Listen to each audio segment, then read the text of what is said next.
Hello students, myself Asha Meena, Assistant Professor in Chemistry, HD Government College, Beawar. आज का हमारा topic है instrumentation of IR spectroscopy.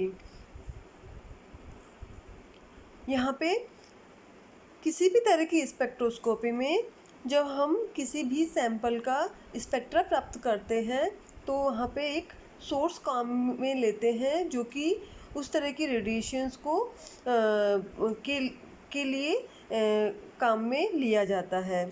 यहाँ पे IR रेडिएशंस के लिए जो सोर्स काम में लेते हैं उनमें से जो फर्स्ट सोर्स है वो है नर्स ग्लोवर। नर्स ग्लोवर जो है ये एक सिलेंड्रिकल होलो रोड या ट्यूब के फॉर्म में होता है जिसकी डायमीटर 1 से 2 mm तक की होती है और जो लेंथ होती है वो 30 mm तक की होती है। ये रेयर अर्थ ऑक्साइड्स के मिक्सचर की बनी हुई होती है जैसे कि zirconium oxide, yttrium oxide and थोरिया।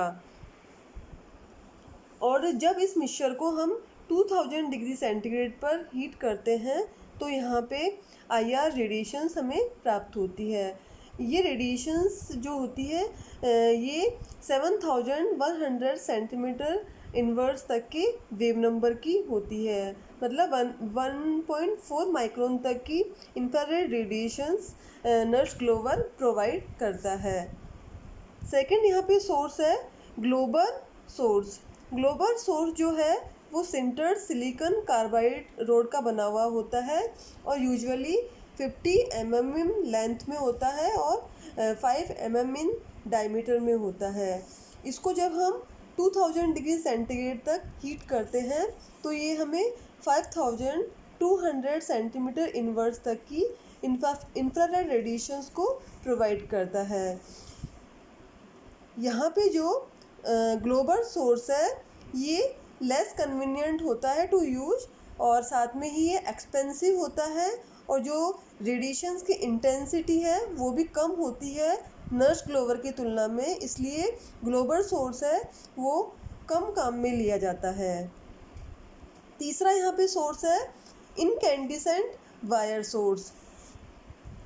इस तरह की सोर्स के थ्रू जो IR रेडिएशंस हमें प्रोवाइड होती है वो लोअर इंटेंसिटी की होती है, लेकिन जो IR रेडिएशंस होती है उनकी लाइफ ज़्यादा होती है ग्लोबर या नर्स ग्लोवर की तुलना में, इसलिए इनकैंडिसेंट वायर सोर्स को भी IR रेडिएशंस के सोर्स के रूप में काम में ले सकते हैं। यहाँ पे इनकैंडिसेंट वायर सोर्स में निक्रोम वायर को हीट करते हैं 1100 केल्विन टेम्परेचर पर इलेक्ट्रिक करंट के थ्रू, तो हमें यहाँ पे IR रेडिएशन सोर्स के रूप में प्राप्त होती है। इसी तरह से रोडियम वायर को भी जब हीट करते हैं एक सेरेमिक सिलेंडर में तो इनकैंडिसेंट वायर सोर्स यहाँ पे हमें प्राप्त होती है, लेकिन उनकी इंटेंसिटी नर्स ग्लोवर या ग्लोबल सोर्स की तुलना में कम होती है। फोर्थ सोर्स है यहाँ पर मरकरी सोर्स। मरकरी सोर्स जो है ये 200 सेंटीमीटर इनवर्स तक की IR रेडिएशंस को हमें प्रोवाइड कराता है।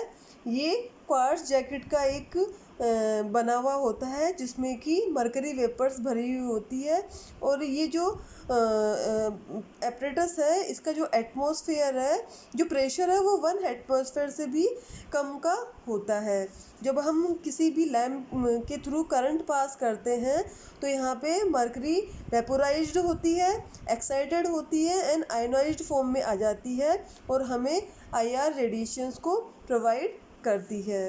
यहाँ पे सोर्स जो है वो आगे एक सैंपल ट्यूब से जुड़ा हुआ होता है। इस सैंपल ट्यूब में हमारा सैंपल भरा हुआ होता है। यहाँ पे सैंपल जो है IR स्पेक्ट्रोस्कोपी में गैस फॉर्म में भी हो सकता है, लिक्विड फॉर्म में भी हो सकता है और सॉलिड फॉर्म में भी हो सकता है। अगर हम लिक्विड फॉर्म में यहाँ पे सैंपल लेते हैं तो उस स्थिति में जिस सॉल्वेंट में सैंपल को हम डिजॉल्व करते हैं वो सॉल्वेंट यहाँ पे कार्बन टेट्राक्लोराइड या कार्बन डाइसल्फाइड काम में ले सकते हैं, क्योंकि दोनों ही तरह के सॉल्वेंट IR रेडिएशंस को एब्जॉर्ब नहीं करते हैं। और सैंपल ट्यूब यहाँ पे गैसियस फॉर्म में अगर सॉल्वेंट ले रहे हैं या किसी भी फॉर्म में ले रहे हैं तो यहाँ पे सैंपल ट्यूब जो है वो सोडियम पोटेशियम के हैलाइड्स की बनी होती है। सैंपल ट्यूब आगे मोनोक्रोमीटर से जुड़ी हुई होती है जो कि एक ग्रेटिंग फिल्टर होता है और हमें मोनोक्रोमीटर आगे डिटेक्टर से जुड़ा हुआ होता है। डिटेक्टर के रूप में यहाँ पे थर्मल डिटेक्टर काम में ले सकते हैं, थर्मोकपल काम में ले सकते हैं, थर्मोपाइल काम में ले सकते हैं या थर्मिस्टर काम में ले सकते हैं, बोलोमीटर काम में ले सकते हैं या पायरो इलेक्ट्रिक यहाँ पे डिटेक्टर काम में ले सकते हैं। डिटेक्टर में यहाँ पे रेडिएशन एनर्जी हमें ये थर्मल डिटेक्टर्स प्रोवाइड करते हैं बाय हीटिंग इफेक्ट के थ्रू। और यहाँ पे जो rate of change of detector temperature है ये डिपेंड्स करती है rather than on the temperature itself पर। यहाँ पे जो फोटो कंडक्टिंग डिटेक्टर है ये सबसे ज़्यादा सेंसिटिव डिटेक्टर होता है। डिटेक्टर आगे रिकॉर्डर से जुड़ा हुआ होता है।